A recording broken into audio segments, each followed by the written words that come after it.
Um, Good morning, everyone. Our first panelist is Bedrudin. Welcome, Bedrudin.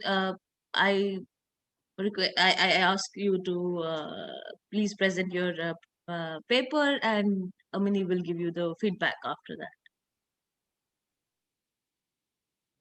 Okay, hi everyone. My name is Bedrudin Brljavac. I'm from Bosnia. I finished my PhD studies at the University of Sarajevo in Bosnia on the role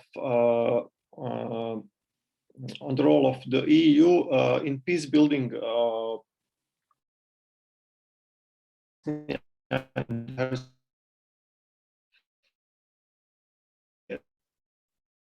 Maybe I have a problem with connection. challenges and the state of democracy.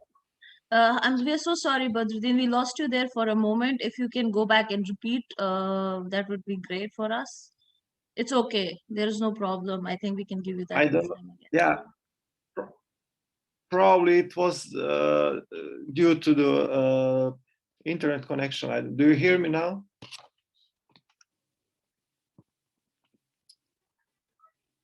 Yes, we hear you now, Badruddin. You can go ahead, please.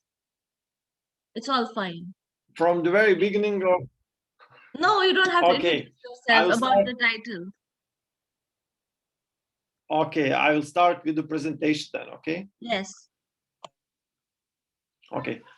Today I'm going to talk about the very challenges to democracy and the state of democracy, of modern democracy. In my paper, I focused mainly on three main parts. The problem of low voter turnout. Secondly,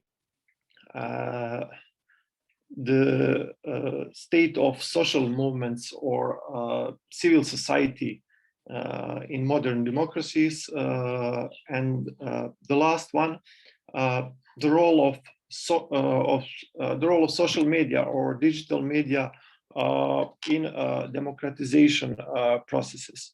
Of course, I could focus on many other factors which can impact democratization processes, but since I was constrained with the time, I decided to focus on these three particular topics. As we all know, the voter turnout in many countries across the world, especially in post-communist countries, have been decreasing over the last 2-3 decades. So a lot of scholars argue that this is a serious challenge to democracy, since political participation is one of the most important segments of democratic life in any society. In the second part, I studied the state of social movements or civil society in democratization processes. Although it's very important that social movements are dynamic and active in any democratic society, and that civil society participates in democratic life in the state. It's still debatable, since it's the space where even anti-democratic groups can equally participate and equally affect the decision-making processes. So it's a two-edged sword. So I think that although some scholars claim that dynamic social movements are the proof of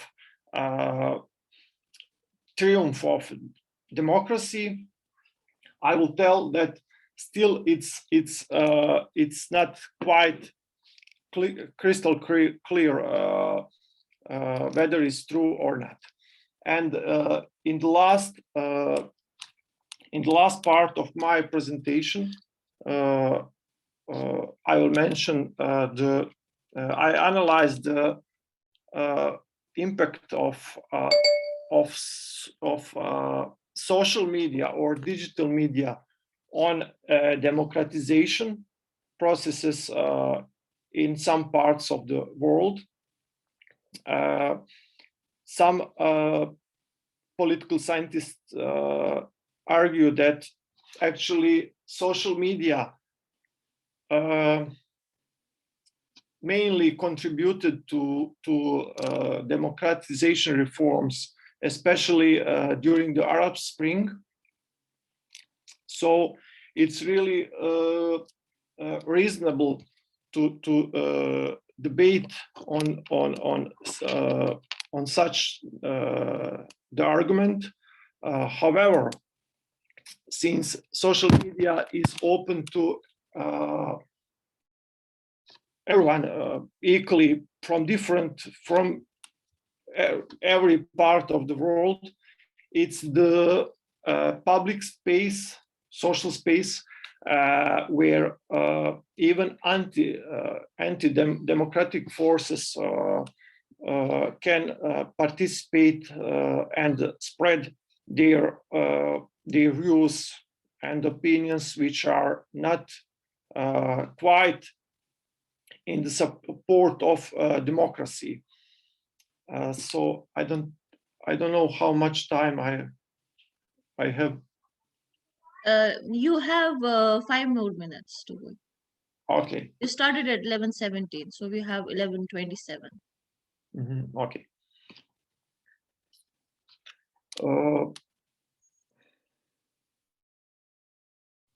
Do you hear me now? Yes, we hear you, Bedrudin. Okay, thank you.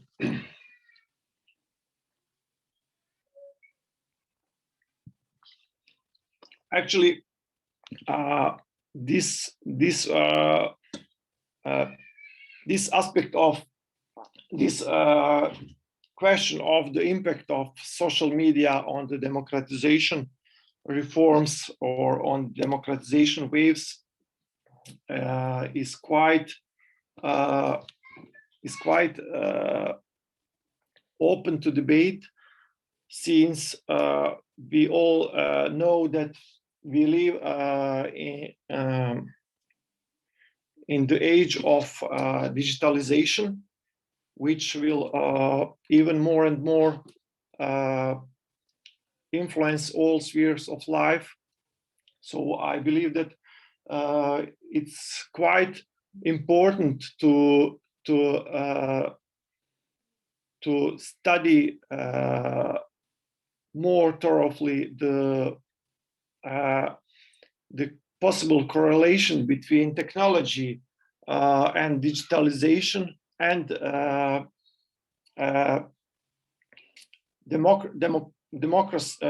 democratization policies or decision-making processes.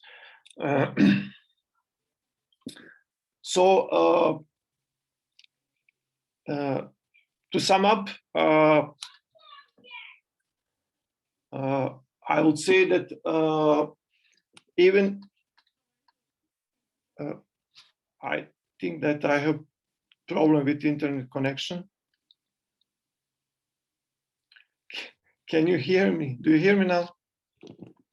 Yes, we are hearing you. Yes. Okay, Okay, I feel as I'm alone in the room, so. This is all very new for all of us, I guess. But we have to make the best of our available. Okay, thank you. So to sum up, since this paper is a kind of review article, as I haven't done any empirical research, but I intend to do it in the following years. So I would say that it's really reasonable to cast first aspect of all voter. However, in my opinion, although some scholars believe that this is a serious problem, I think that the participation only during elections is not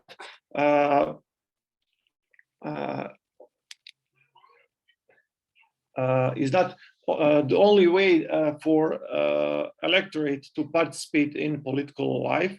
There are many other ways to participate in order to affect decision-making processes. As for the social movements, it's in my opinion, it's the most important thing is that citizens have a necessary freedom to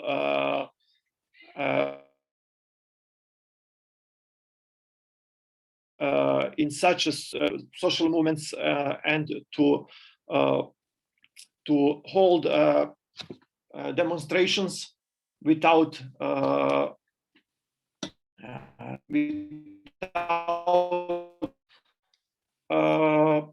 and the last one, the question of social media or digital media, it's still quite vague, since unfortunately we don't have many studies which examine this particular topic. I mean, the correlation between the social media and democratization. So it's still quite unclear how participation in social space, in social media, can impact decision-making processes in the communities. So I will finish my presentation by saying that in my opinion, the most important thing is that that citizens are free to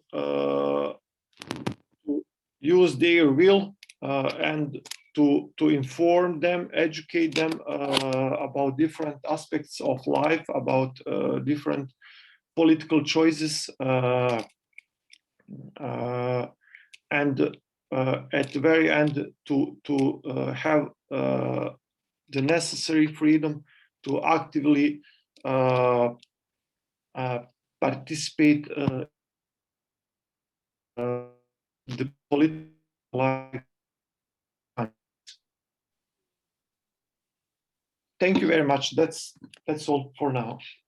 Thank you so much, Bedrudin, for that wonderful presentation.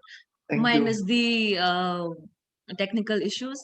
Ameni, I would request you to give your feedback on Bedrudin's paper. You have 10 minutes to do that.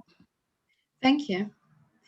And hi, Bedrudin. So it was very nice to read your paper. I enjoyed reading it. So I have one main comment basically to your paper and few minor questions.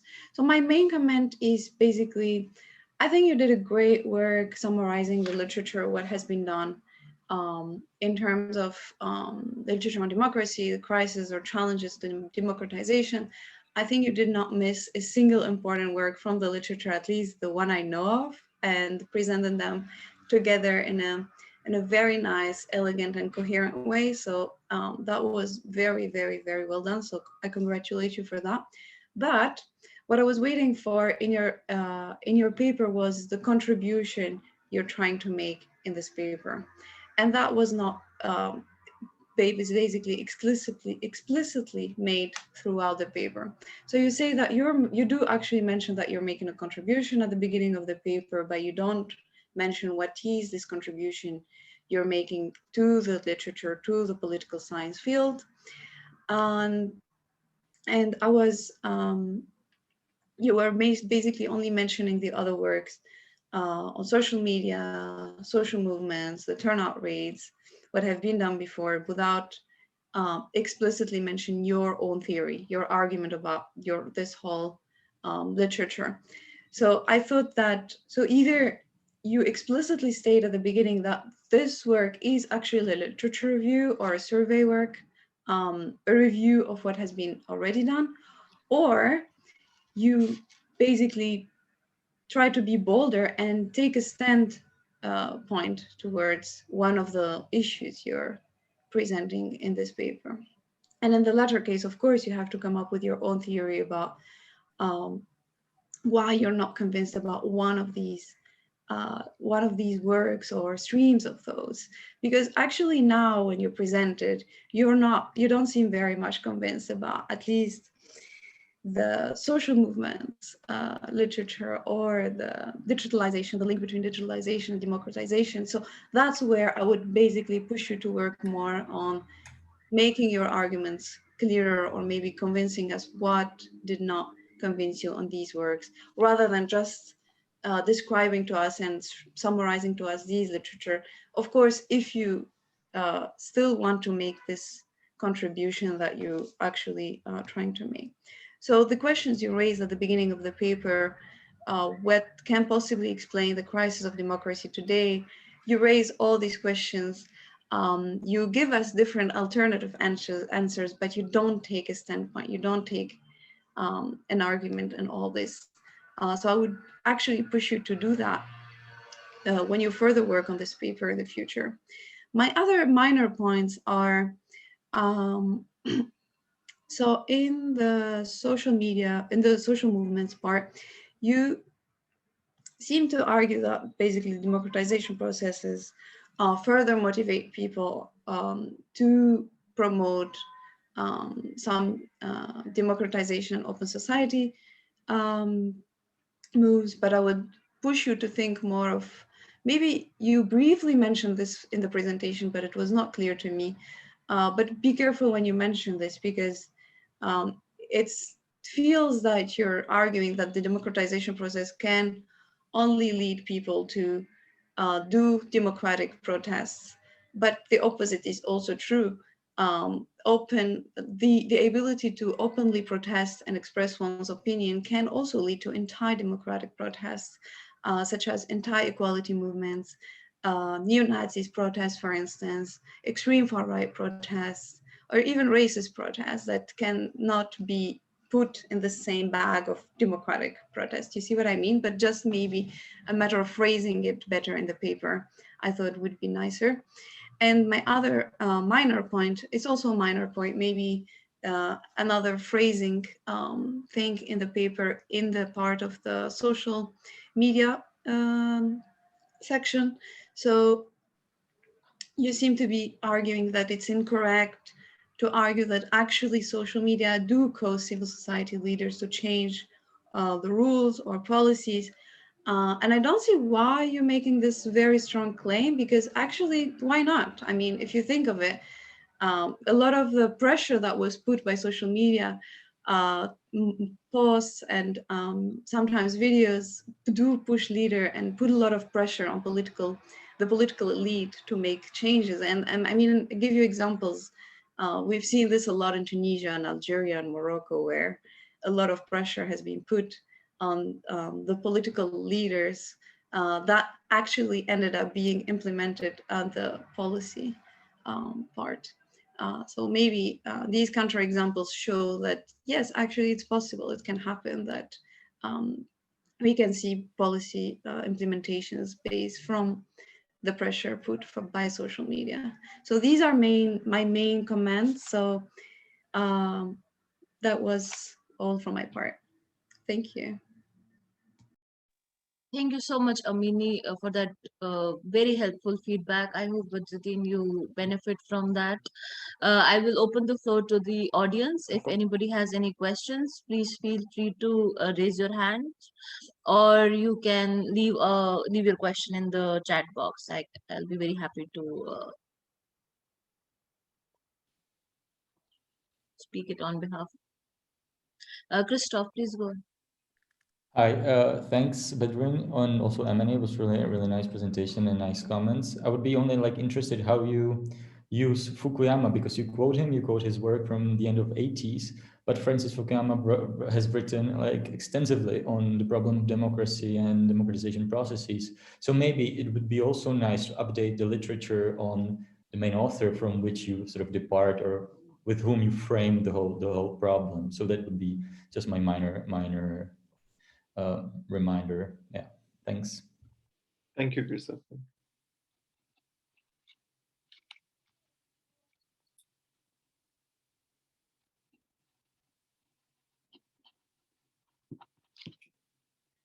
Bedrudin, would you want me to collect questions first and then you can answer, you can respond to Amini's feedback as well as to the questions all at once? Do you want that? Or do you want to go first? Yeah, that's okay. We can get the questions first. Okay.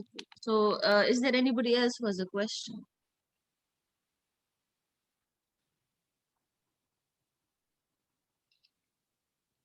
I don't think anybody has a question yet. Maybe you can... Oh, Begum. Yes, Begum, please go ahead. Maybe I can ask something. Yes, please. Bedr, thank you, Bedrudin, for your presentation. For you, in your based on the data or the literature review you made, but also I'm wondering about your personal ideas, because you, so it is after the collapse of the Soviet Union, this emerged. For you, what are the basic challenges to democracy in today's world? Is it the fake news on social media, or the weak civil society, or authoritarian? This is not based on the, as I said, on literature, maybe your own personal.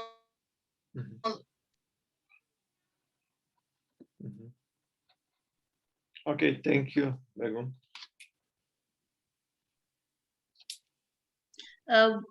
Bedrudin, would you like to respond to Ameni, Krystof, and Begum? Okay.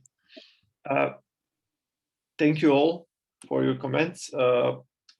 Thank you, Ameni, for your comments and your suggestions, which are really valuable to me. As I said,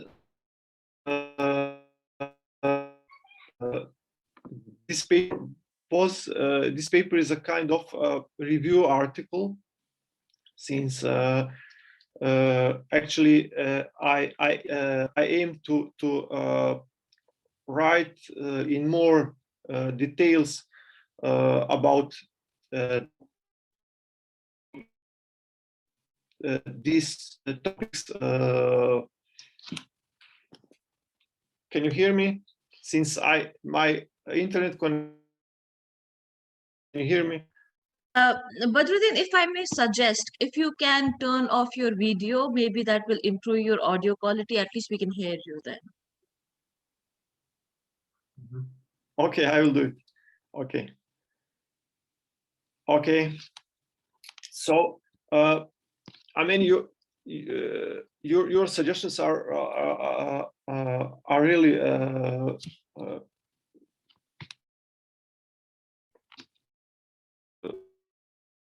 and they show me they can help me during in writing the papers in the future. So that was the reason that I didn't have any concrete data on, for example, the issue of low voter turnout. I just mentioned in the paper. I just mentioned some data from other sources, but I believe it will be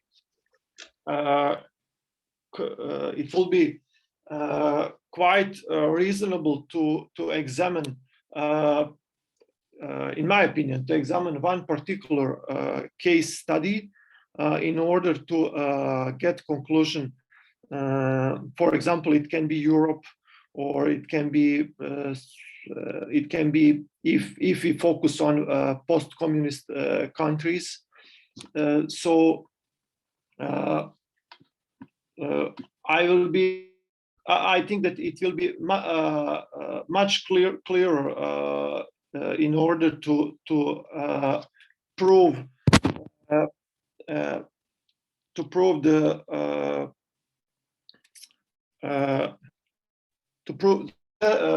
to examine the theories that I mentioned in the paper. And for your comment on the social movements, I think that I mentioned in the presentation that the question of social movements is also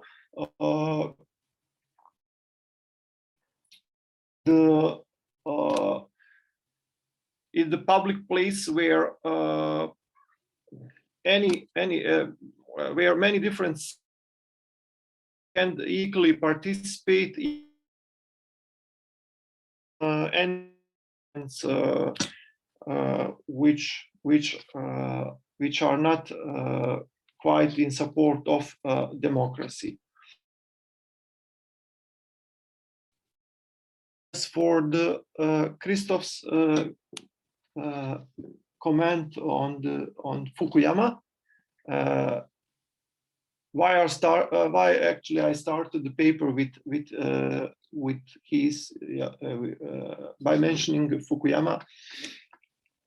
Actually, I thought that it will be the perfect start to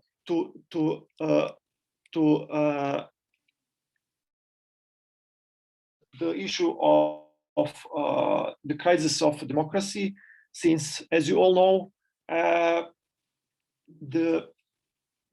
the debates on this particular topic started with his book, The End of History.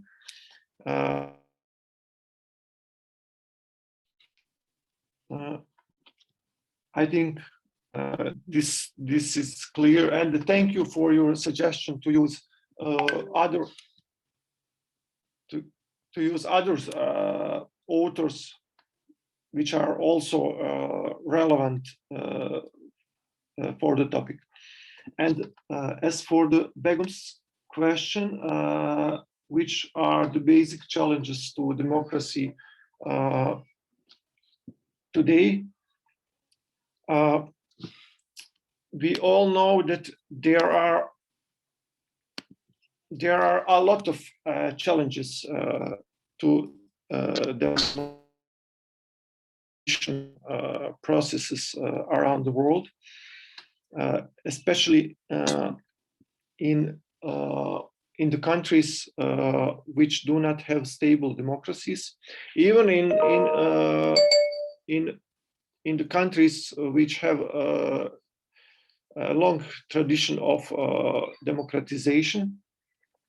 In my opinion, since you asked my personal opinion, in my opinion, the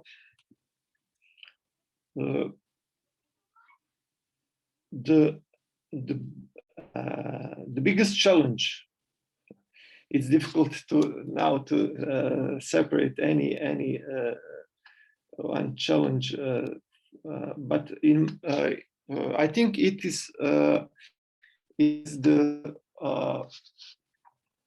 propaganda and misinformation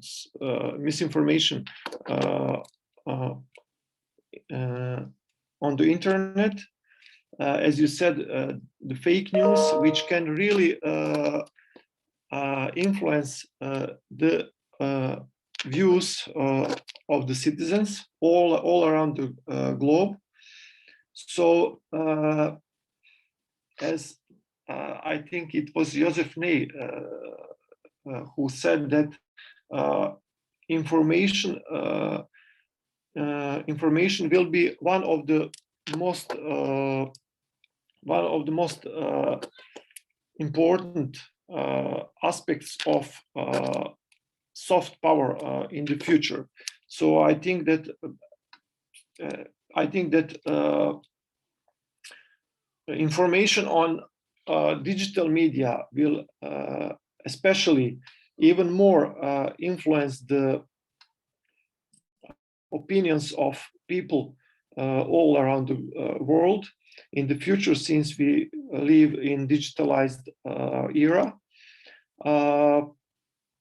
So that will be my answer to your question. Of course, there are a lot of other challenges, and actually, I will add that in many societies,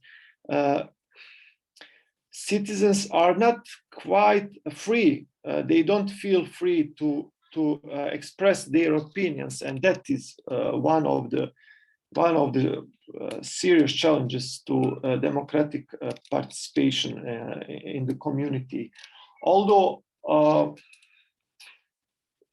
it's usually said that we live in a free and democratic. There are a lot of factors which reduce the freedom of citizens.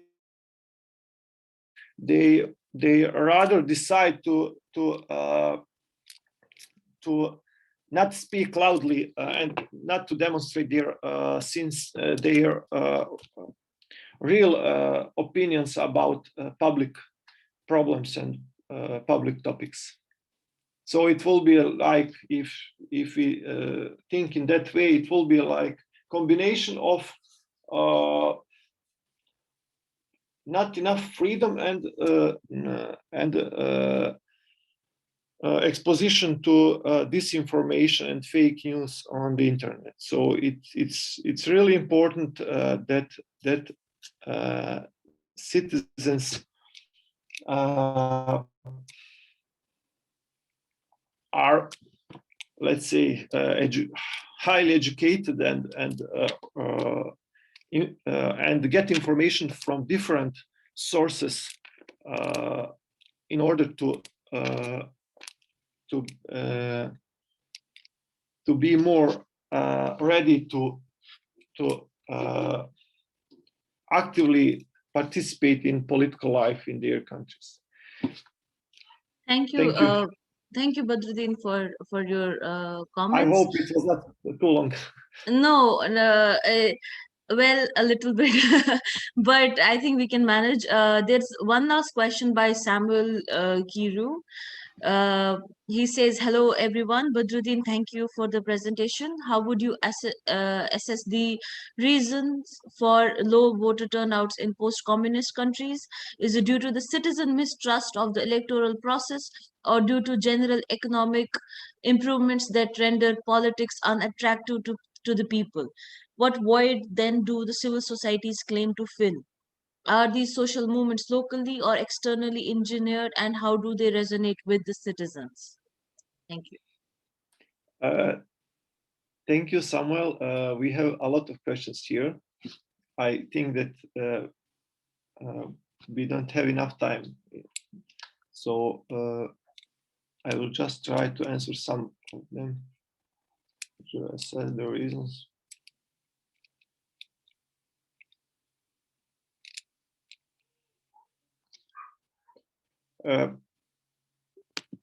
One of the reasons the low voter turnout in post-communist countries is mistrust in the democratic institutions, since actually majority of people, for example, in countries expected to live in much better communities after transition to democratic regime. So since they are, and one of the reasons is that they are exposed to different propaganda and misinformation in general. So these are the main reasons for the low voter turnout in post-communist communities, and one of the reasons is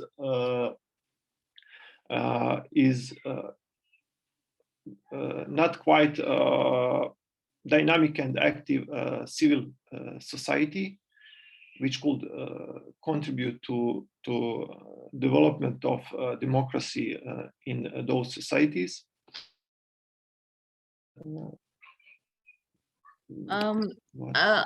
I hope we have more time towards the end where you can answer the rest of the questions by Samuel. But now I would like to give the floor to Begum and request her to give her presentation, which will be followed again by Ameni's feedback, and then we can open the Thank you very much. So I have 10 minutes. I'll try to keep my time. The title of my presentation is Turkish Secularism Experiment as an Impediment to Democratic Consolidation. As a matter of fact, from the very beginning, I should say that depending on the comments and feedback of Ameni, this paper does not say very new things, but it's like a literature review. And of course, I tried to make some contribution, but it is not a very, new information. So I have some summaries, but I don't want to share my screen. First of all, I want to briefly talk about my theoretical framework. Here, I try to use two conceptual frameworks in order to provide a theoretical basis for my paper. One of them is the notion of assertive secularism, and the other is, as understood from the title, is the democratic consolidation concept. Assertive secularism, I want to define this concept with the opposite notion, the passive secularism. As we can understand from the adjectives, one type of secularism is the active one. So it tries to control religion, it tries to exercises some restrictions upon religious actors. So this is assertive secularism. Passive is the opposite. It has the opposite meaning. So when a state has a passive secularism, this means that the state offers an autonomous space to the religion or to the religious actors. Ahmet Kuru is a Turkish scholar based in the United States, and he has a very important book covering this concept. I made a reference to his book. He says that in the Anglo-Saxon world, like United Kingdom or United States, there is passive secularism, whereas the French case is a good example for assertive secularism. And we know that I will try to address it in the historical framework part. Turkey, in the nation building process, has adopted the assertive secularization policies in the establishment of the nation state. Another theoretical framework is the concept of democratic consolidation. This is what Juan Lis and Alfred Stefan coined this term in their 1996 book. According to Lis and Stepan, there are 5 interrelated arenas for democratic consolidation. So in a country, if we say that the democracy is consolidated, then we have to look at these 5 interrelated areas. One of them is civil society. There must be a strong civil society. The other is political society. So the democratic institutions, processes should be adopted and respected by all actors of the political and societal spheres. Rule of law is an important arena. The fourth thing is about the bureaucratic structure, and the fifth element is about the economic structure. So these five interrelated parts directly affect the quality of the democracy in a country. So these are my theoretical framework. And as part of the historical framework, I have three time periodizations. First of all, in order to understand the secularism practices of Turkey, I think the historical, the nation building process is very important, because still there are some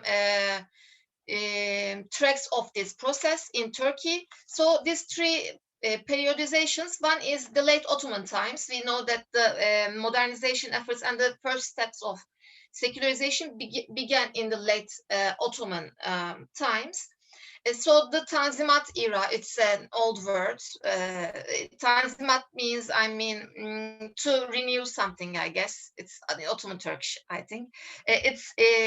So it's the first time periodization is between 1839 and 1950. So I made this time periodizations on my own. So this the late Ottoman times, as I said, began so the first steps of secularization.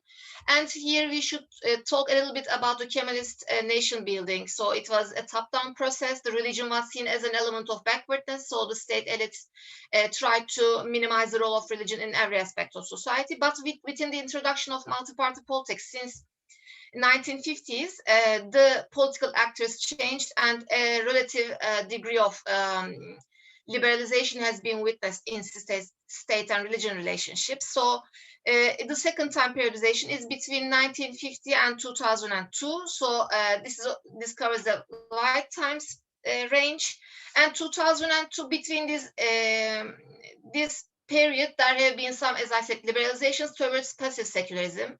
So assertive secularism has been challenged.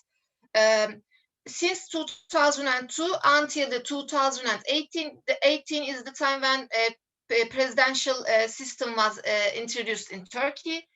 And I try to analyze this 16 years, the rule of AK Party.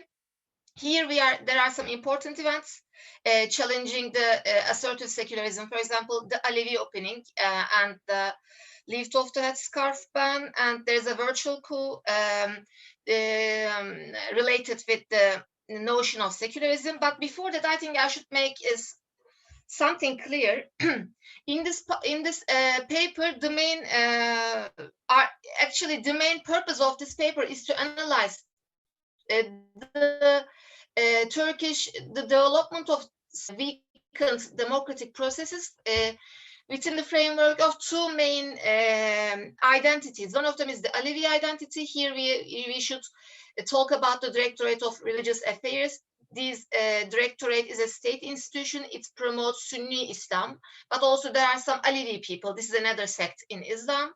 The Alevi people are alienated or discriminated when a state promotes a certain type of Islamic understanding. So actually, as I said in my abstract, in this paper, I tried to analyze from the Alevi perspective and also the headscarf issue. So these are my other subtitles. Directorate of Religious Affairs. I have only like 5 minutes or 4 minutes.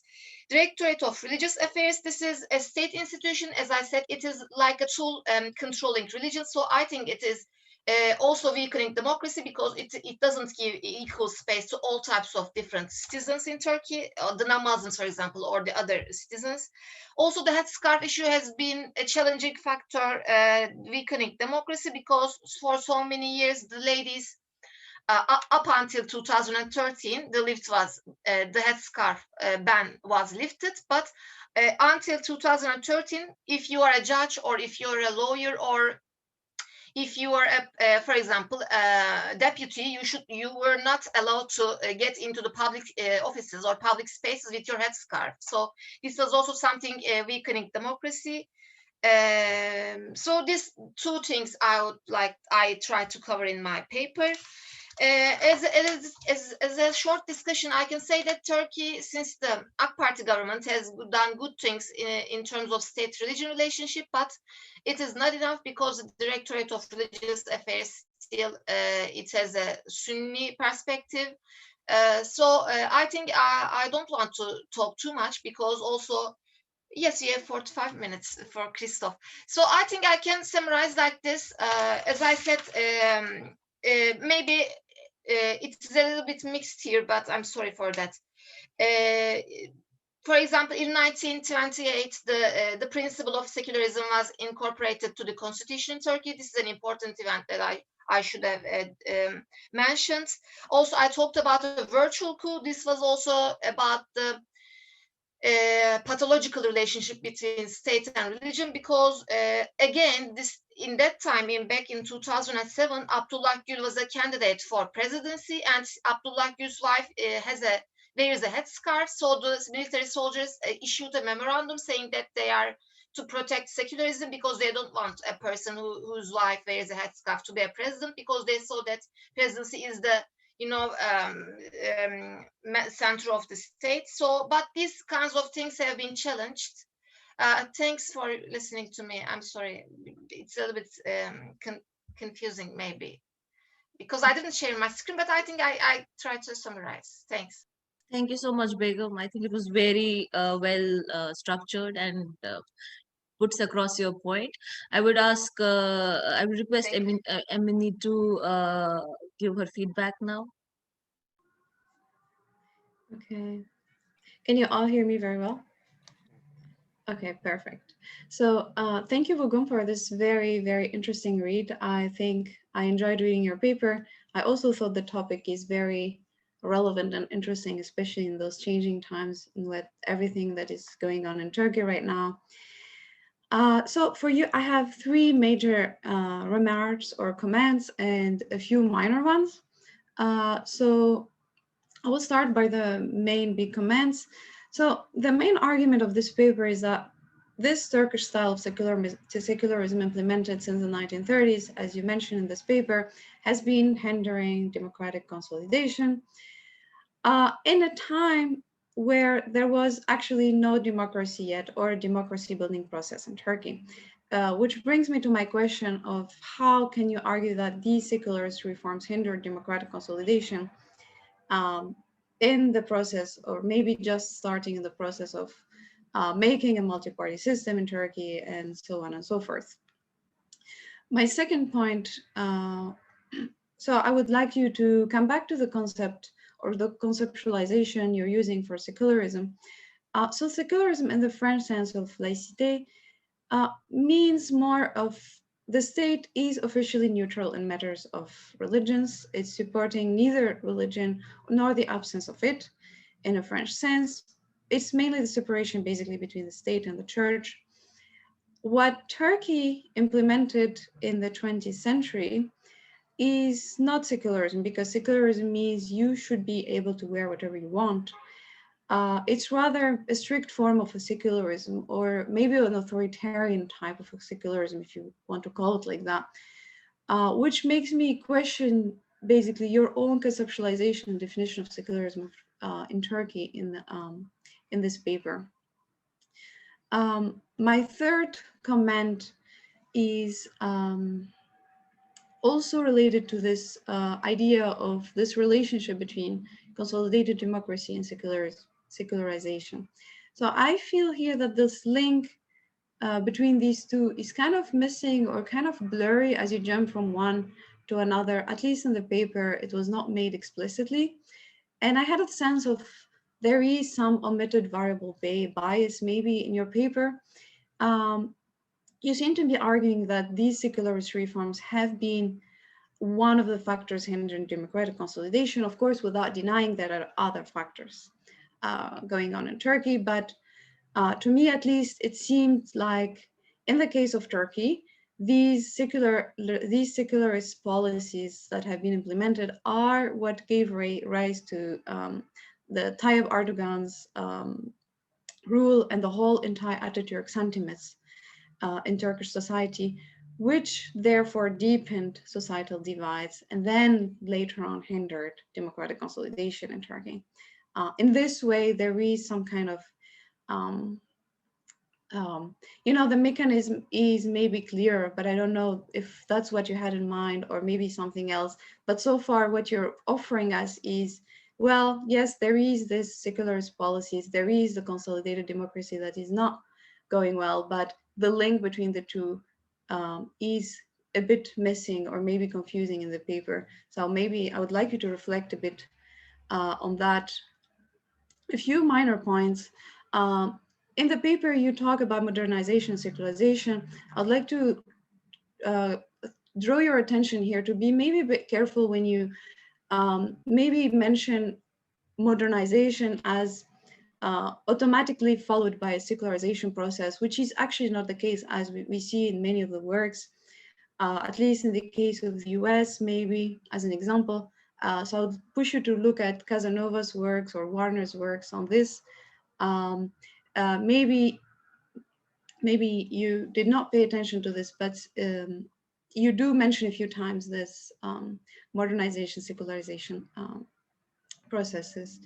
Another minor point, it's really, really minor, it's not a big deal, but I thought maybe it would improve your paper if you add these few things.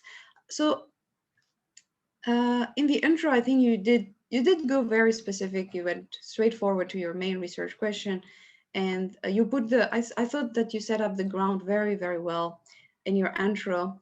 And I thought you could be more precise, in your research question, instead of saying just how can secularism practices promote democratic consolidation, but rather mention your case selections, why you like the cases you're mentioning, the DRI, the Alevi citizens.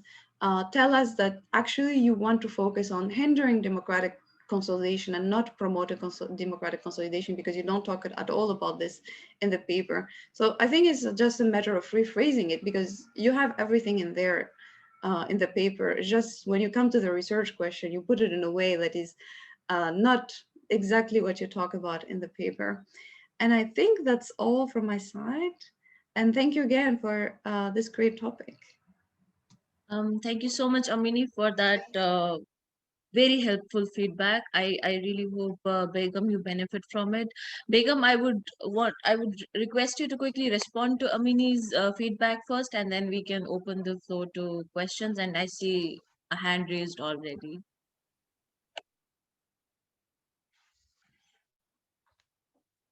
Okay, I think I have a bad connection again. So can you hear me? Yes. I took some notes. Thank you, Ameni, very much for your comments. In terms of the first question, I think there's a misunderstanding, because I don't say that in 1930s there's the problem of democratic consolidation and the reason of this is secularism. As you said, in 1930s there is a single party rule in Turkey, so we cannot talk even like there is no democracy. So when there's no democracy, we cannot talk about the existence of democratic consolidation. What I was actually, maybe I couldn't reflect it on the paper. What I was trying to say was this: the pathological state and religion relationship somehow created authoritarianism, or authoritarian like a political government. Maybe I should say it's like this, because in 1930s there was no democracy. And the second thing, the modernization of Turkey was inspired from the French context. So this secularism or laicite or laiklik in Turkish, I wanted to refer to what French tried to, what the French case was adopting adopting at that time. Generally, I mean, in general sense, because when we are talking about assertive secularism, I again made reference to the French type. So the passive is the Anglo-Saxon world, and the other is the continental Europe. So the France is a good example of that. So I tried to make a direct connection between Turkey and France, and what this means that yes, French type. The third, your major third feedback, actually I had some confusions about it. Also, I didn't take the note, but thanks a lot for your feedback. In terms of your third question, I think you told me to revise my research questions. Yes, I'm gonna try to reshape based on these comments, try to refine it. Thank you very much. I don't want to take much time, but I like talking, but I don't want to talk at the moment. Thank you so much, Begum, for that for your response.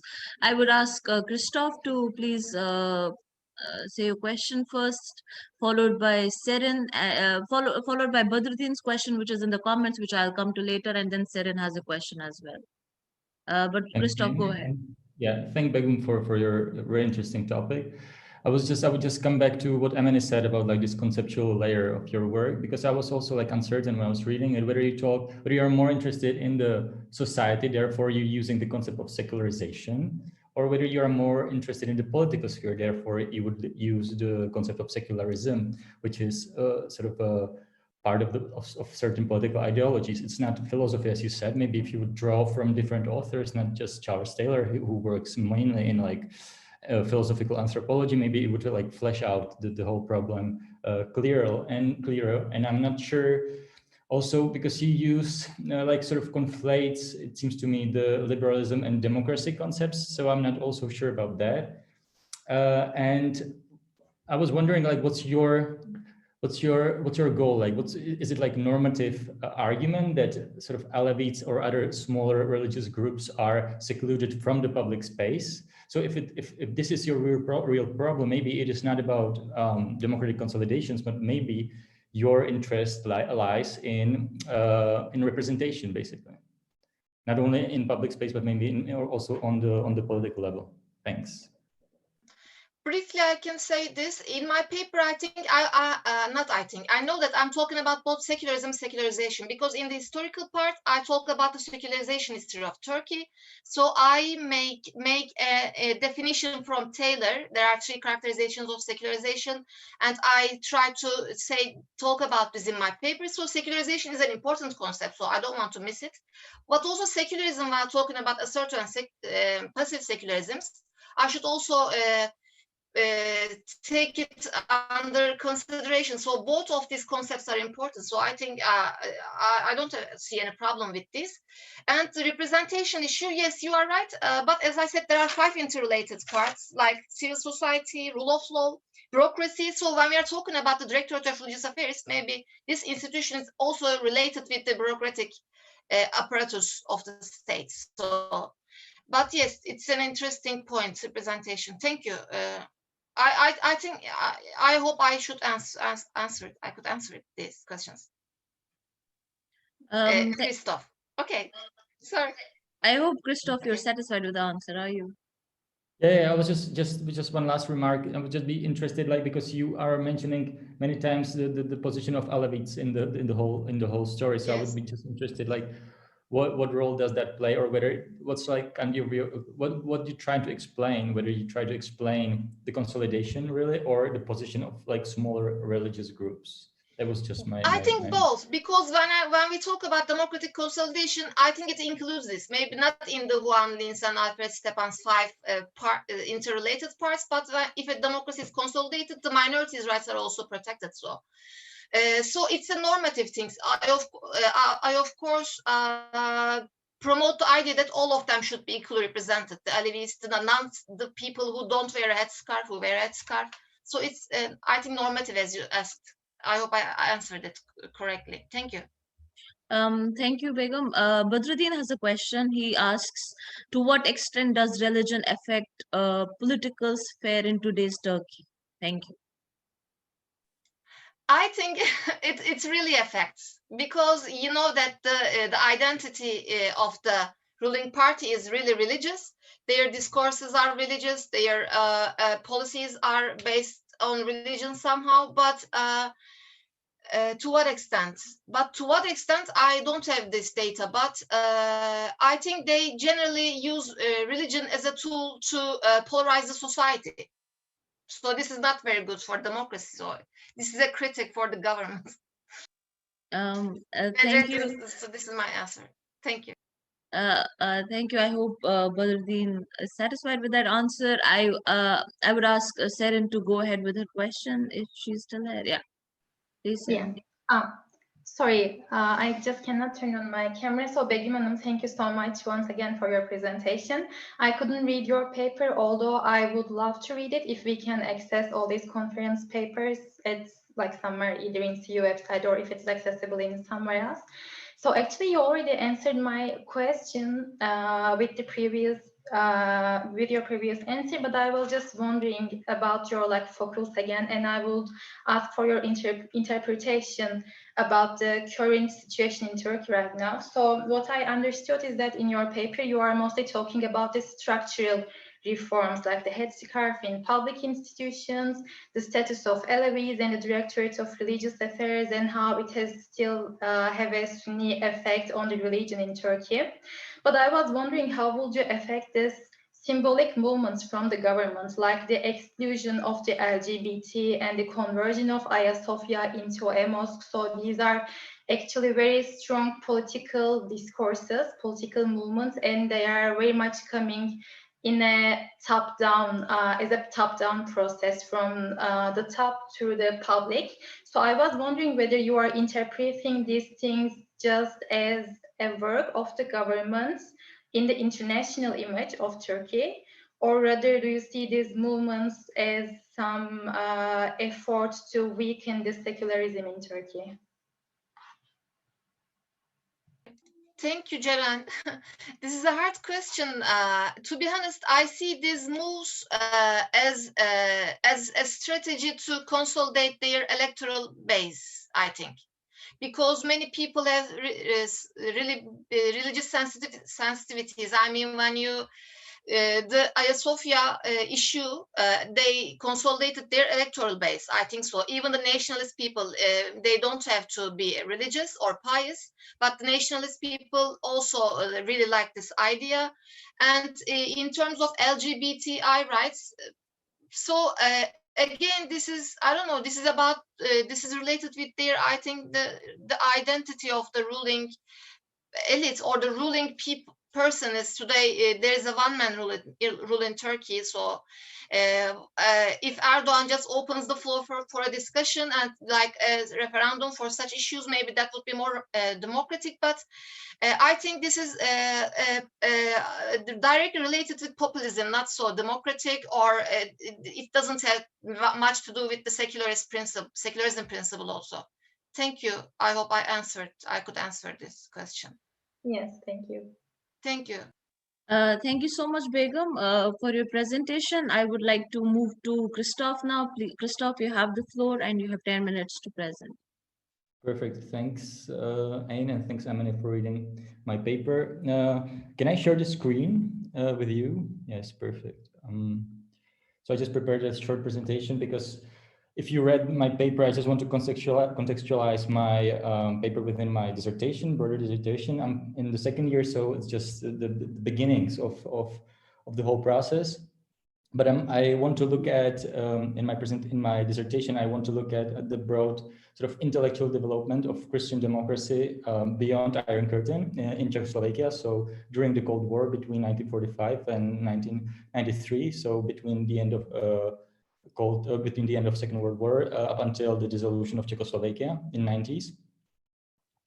And I apply this functional definition that I mentioned also in my article, which comes from lots of scholars from Western Europe, which says that Christian democracy could be defined as a endless effort to somehow accommodate Christian traditions, to be it modern mass democratic politics or social regimes or people's democracies or whatever. So sort of apply Christianity to the political context of the given era. And in a nutshell, I'm using morphological analysis from Michael Frieden, who uses it for political ideologies, and he's interested in the whole composition of the ideology. So he looks at like different concepts and he assigns them a certain place. So he defines core concepts and adjacent and neighboring concepts, and by their relationship, he he defines what's the core principles of the ideology. So that's what I'm doing actually at this article, that I'm looking at nationalism and philosophy of history and the concept of Europe at concrete Czechoslovak discourse. But first, what's sort of the gap of the literature? What's my entry point to the whole debate? There's like a lot of research done in comparative politics or political history, but the whole research is really centered on Western Europe, of course, on Germany, France, Italy, also on Latin America, but they really lack any sort of interest in intellectual history up until recently. There has been like this sort of emergence of interest in the political ideology of Christian democracy in the 1950s, and these authors, this scholarship says that it has the central role in the intellectual development after the Second World War. So, but no one is really interested what was happening beyond the Iron Curtain. They said that there's nothing to be found. The Christian democracy in 1990s was something really completely new, copied from the Western tradition. But I want to argue otherwise. I want to argue that there was a certain resilience in Czechoslovakia in the limited post-war democracy between 1945 and 1948, and then it was sort of refashioned in the late 1960s, and was really important for the transition to democracy at the end of 1980s, in sense that they were able to deliver this sort of a political alternative, democratic opposition to revisionist Marxist narratives. So if we wouldn't, and so what could be the significance? So if we would lack the understanding or the evidence of what was happening in the Eastern and Central Europe, we cannot account for like complete or comprehensive theory of Christian democracy and account for some cross-national variants. Yeah, that's what I said. So in this article, I'm looking at 1970s, 1980s at two authors, one Catholic, one Protestant, and I try to depict their anti-nationalist discourses and their ideas of Europe or Europeanness. And I want to argue that these efforts sort of, because there was no political philosophy basically present in Czechoslovakia other than Marxist. So I try to say that they brought in sort of new narratives, new understanding of the political, the metaphorical foundations of democratic opposition.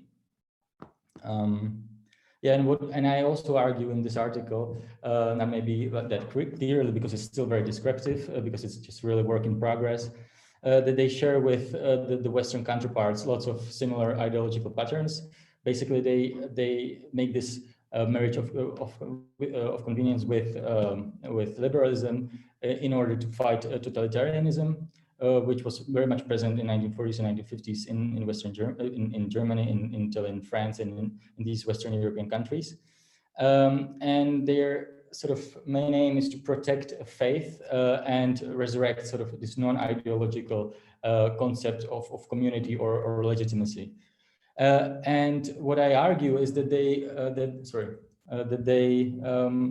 use nationalism as a proxy to destabilize the societal consensus forged by Communist Party in order to arrive at something called Europe, and through that connect to the old Europe where they thought Czechs and Slovaks belong.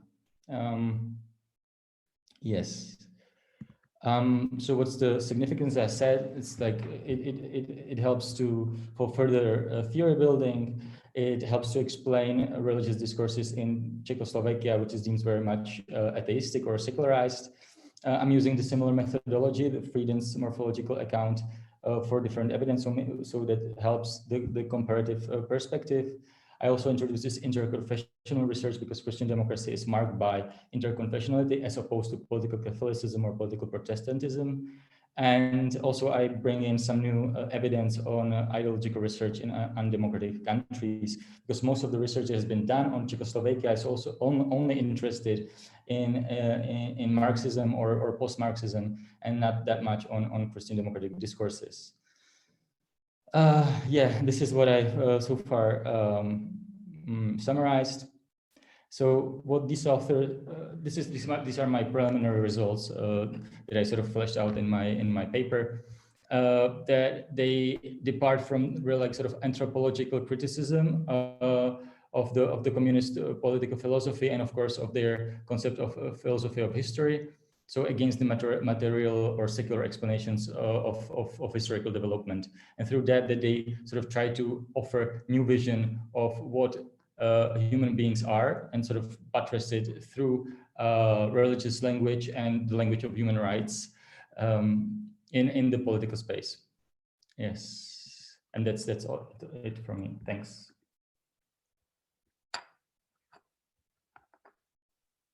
Thank you so much, Krystof, for that concise. As my supervisor. Hi, Zsolt. Sorry? I just forgot to welcome Zsolt because he's my supervisor, so I'm glad that he's here. Oh, welcome, Zsolt. Thank you so much for that concise and brilliant presentation. I would ask Ameni to give her feedback to Krystof. Thank you. Okay. Thank you, Krystof, for this presentation and for the paper. It's very nice to see how much you progress in your research topic, and it's been a while that I didn't hear from it. So it's been very, very nice to catch up with that.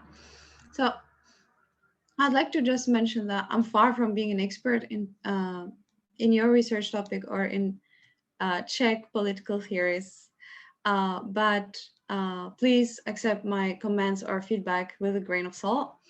So I have like 5 or 6 comments that I would like to raise. So first, I wanted to ask you, so I was wondering basically why, where is my, one sec. So I thought that maybe you should tell us why you chose these particular 2 authors to focus on in this research, maybe more explicitly in the paper or in your dissertation. Is it because they represent the Christian democratic discourse, or is it because they share similar views on the project of Europeanness, history, the anti-nationalism thesis, or is it maybe something else that reunites these 2 authors? I thought sometimes you mentioned this, sometimes it's a bit implicit in the text, so maybe puts more light on that one. And then my other comments. So you seem to argue that Christian Democrats actually in Czechoslovakia are distinctive in their ideologies, but you don't mention, or you don't say explicitly compared to whom. Sometimes you mention to the West, maybe to Western democratic Christian Democrats. So I thought this other Christian democratic discourse mentioned in the paper could be helpful basically to contrast what has been done or what has been proposed by the Czechoslovak, basically Christian democratic discourses. And then my other comment is, I was wondering, so what role does these both philosophers, predominantly Christian vision, play in fostering and representing these social or ethnic or religious minority rights and freedoms in democratic systems in Czechoslovakia at that time, or in Central Europe in general? Because there seemed to be, at least to me, in their vision, or the way you talked about their vision, there is no space in both for a pluralistic society in their in the models they propose. And then my other question would be, how much of religion or how much of Christianity should interfere in politics? Of course, based on Heidenreich and Preissner views, what is basically this exact role that Christian movements should, or Christian ideas should play in shaping the political Christian democratic discourse, and specifically the political system, or the political system more in general. And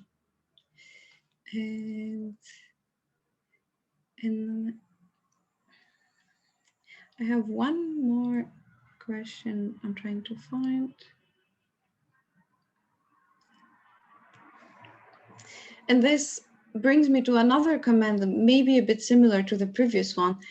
I felt the line between Christianity and politics is a bit blurry in this thesis, because on the one hand, they argue that, yes, we should implement more Christian values, Christian faith in society, but at the same time, there should be kept a distance from power politics. And again, I'm wondering what role then Christianity, exactly the role Christianity should play in these societies or in these policies. And finally, my last comment is, if not as incumbent or as political actors, what do they suggest for Christian movements or Christian democratic actors?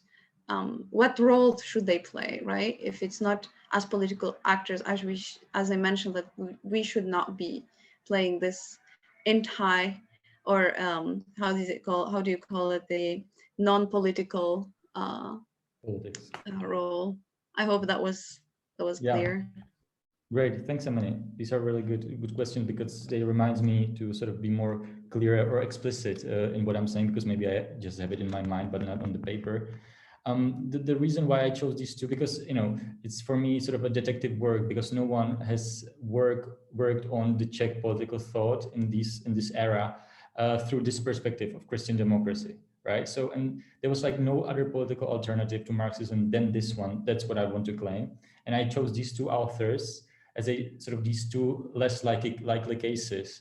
So they are Christians. They wrote something on political philosophy, and I can definitely see this functional definition that sort of Jan Werner Miller or other intellectual historians offered. So I want to look at them and find their commonalities, the commonalities of their thought, and I found it in their similar critique of nationalism and philosophy of history, which for me establishes like these two core concepts of Christian democracy so far, but that could change in the development of my research and when I bring new evidence, new authors in the game. So that's why I chose these two, because one of them is Protestant, one of them is Catholic, but they still share these very crucial political stances, and they employed a similar strategy to combat Soviet totalitarianism, and they use similar language also, which is quite interesting for me. And the distinctiveness of Christian democratic ideology is definitely one. It has like different streams, but one could be that Christian democracy in Western Europe was long deemed as something that is like plain vanilla. There's like some weird conservatism, opportunistic conservatism. So these authors in Western Europe recently claim, no, we can find original or distinctive patterns in Christian democracy, and they argue why. And I want to argue that also we can find it in Czechoslovakia, and it's distinctive in Czechoslovak context from, of course, these Marxist theories, also from other conservative theories that has nothing to do with Christianity. So these are these two distinctive points. What did they do? Pluralistic societies. Yes, that's exactly the problem of the whole Christian democracy. That basically, if you claim that everyone has to be faithful or everyone has to have some sort of transcendental bond, of course you are downplaying any sorts of like real pluralism. But it was the case also in 1940s, 1950s in Germany or everywhere else. It's why they are called Christians. That's still very problematic. But they, I think, didn't solve it in their political thought. Maybe they would account for a certain sense of pluralism in terms of lifestyles, etc. But I would say that they would never argue, or they would never admit that not being Christian is okay. They have this like this is like really something that Christians has for so many centuries, that the societies really need Christianity in order to be cohesive or to build social consensus, which is of course for liberals something completely unacceptable. But still, yeah. And how should Christianity appeal in public or political space or sphere or square? Yeah, that's a real normative question, which I think is more for normative liberal political theorists, not for me, because I just try to reconstruct the history of ideology, and maybe at the end, after like 2 or 3 years, I will be able to say whether if it is from my context legitimate to pose like explicitly religious arguments against secular ideologies, and whether they can have in certain aspects a role. Because what I want to, which sort of seems to me right now, which is quite interesting, that like some authors in Western Europe argues that Christian democracy is genuinely an ideology in transition. So it helped to democratize the whole system in Nazi Germany or fascist Italy or etc. etc. They forged new constituencies, the human rights regime, European reconciliation, or etc. etc. And I would say that Christian democracy played the same role only 40 years later in beyond Iron Curtain, for instance, in Czechoslovakia, and also lots of Czechoslovak Christian Democrats that I want to analyze. They became very influential in the 90s. For instance, the first prime minister was Christian Democrat. The people who wrote the Czech constituency were Christian Democrats. So that's why I try to find this genealogical link between the resilient ideology and the concrete setup of liberal democracy. What do they suggest? Yeah. So what's their political strategy? So in terms of Preissner, who was exiled, that's another difference from Hejdánek, that he was exiled, and he didn't have like any clear-cut strategy in mind. He was really interested in these metapolitical foundations. He wasn't that interested in concrete political battle. And in terms of Hejdánek, what is a bit confusing maybe for you, so he would identify politics with party politics, which was something very corrupt, only like communist-led in Czechoslovakia. It was something connected to bureaucracy and state or communist hegemony, which was genuinely atheistic, so something that goes precisely against Christianity. So he offered his concept of non-political politics, which means that through which concept he tried to re-establish civil society, basically, that Christians and Christian groups, and not only them, should work in civil society criticizing the political establishment, and they should never be part of the party politics. But we need to bear in mind that he wrote it in 70s and 80s, where we really didn't know what's going to happen, whether the Cold War is going to end. And we also need to understand it in the context of Charter 77, which was a really crucial movement in Czechoslovakia that was linked to the Helsinki Convention, right, where they said that human rights are like important thing. So they were relating themselves to this one. So through human rights, through language of human rights and Christian civilization, they tried to put Czechoslovak society back to the Western Europe. Basically, that was the strategy. But these are just preliminary results of my analysis. So maybe I will have a different answer in a few months. But thanks again. It's really good that you brought this, because maybe it's not that clearly explained in my text. No, I thought it was interesting because I tried actually to check both of these authors' works, and everything was in Czech. I couldn't find anything. So everything that I know of now is basically what you wrote. So I think that would be a great contribution to the field. Yeah, for me, it's the problem of intellectual history or history of political thought in general, because you need to find a balance between explaining the historical context and at the same time explaining the political arguments. And of course, in Czechoslovak case, is very much unknown to Western academia. So for me, this is a real problem, not to load too much historical evidence and just forget about the real debate or the real political theory. So yeah, you're right. Maybe, yeah, I need to put it through many revisions in order to find this sort of balance or synergy. Thanks. Thank you so much. I think that was a really wonderful interaction, and I hope, Krystof, you benefit from Ameni's wonderful feedback. I can feel that it was very helpful. I would invite our audience to raise their questions to Krystof, and if Zsolt wants to say something, I would really encourage that. Jakub has a question. Please go ahead, Jakub. Thank you very much. I apologize in advance, Krystof. I didn't have the opportunity to read your paper. And I was just wondering whether you consider like the Czechoslovak as some sort of unified front in terms of Czechs and Slovaks representing like the same kind of Christian democracy during the communist regime. And well, as being a Slovak, I'm not trying to be nationalistic. Of course, I was just wondering to what extent you consider these two, like nationalities to form the same kind of or to represent the same kind of Christian democracy. Because as far as I understand the development, like the Slovak Catholic descent was always like closer to the Polish Catholics, as far as I understand the developments. So I was just wondering whether you see any differences between Czechs and Slovaks in terms of, Catholic descent during the communist regime. Thank you.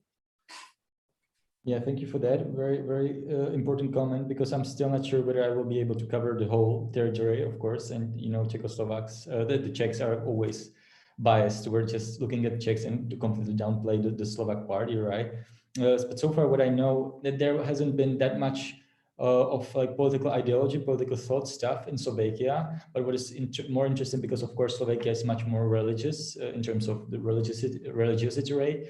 So there was like much more political action for religious rights in 80s. I think it was Slovakia who, or Slovak Catholics who organized the biggest petition movement within the whole Soviet bloc in 1985. So definitely it's maybe, and also maybe they are much more explicit in their religious claims than Czechs. But the underlying motive of my work, as I said, was to find the commonalities, to find the common ground of Christian democracy. So definitely I would love to account for the variance between not only Czech Christian Democrats, but also Czech and Slovak Christian Democrats. But I will always try to find the common ground, common denominators. So, but you're definitely right. It's going to be a very tricky thing, and there hasn't been done much work actually on what Czechoslovakia or Czechoslovak nationality or society actually meant within the historical field. So it's a big chunk of work. So I still need to ask Zsolt whether he will recommend it to do it. So yeah, but thank you. Thank you, Jakub, for that question, and thank you, Krystof, for answering him. Do we have any other questions or comments, interventions, anything? Yeah, Francisca, go ahead. Francisca, please go ahead. Hey, thanks for the presentation. I found it really interesting, the topic. I was wondering, so I don't know, like the area of your research, I don't know it too well, and I don't know the languages.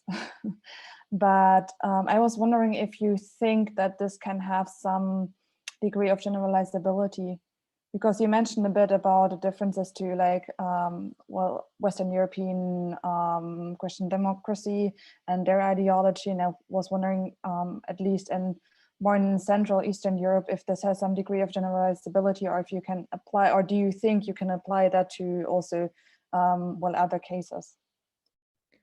Yeah, so your question is basically whether with my evidence I can bring something that I could argue, I could amount to some generalizable argument for the whole former Eastern Bloc. Is that correct? Yeah, so I don't think so. No, it's just I'm bringing in new evidence, because also the authors from Western Europe, they are also very much particular. They're not looking at every country or every political system. So I'm just looking at Czechoslovakia, and I'm definitely not sure, because even within these two authors, they are very much inspired by different theological frameworks and different philosophical frameworks. So it's really difficult to reconstruct that.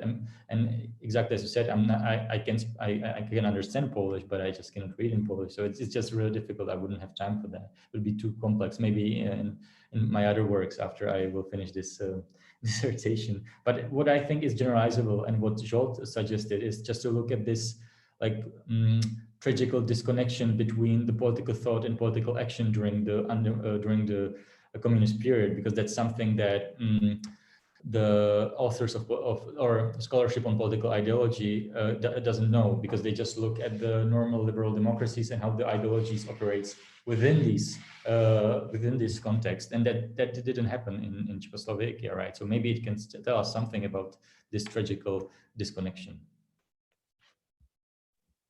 Thank you so much, Francisco, for the question, and thank you, Krystof, for answering her. Do we have any other questions or comments